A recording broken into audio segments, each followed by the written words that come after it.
Some of the activities that they do in this career pathway are in-class presentations. They'll do research, they'll collaborate in groups, and they'll get up and practice their presentation skills in front of their peers.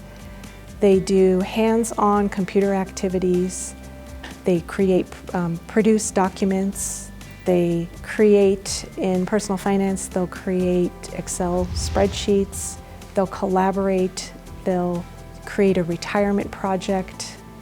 They'll purchase a home and create the steps from A to Z on purchasing that home.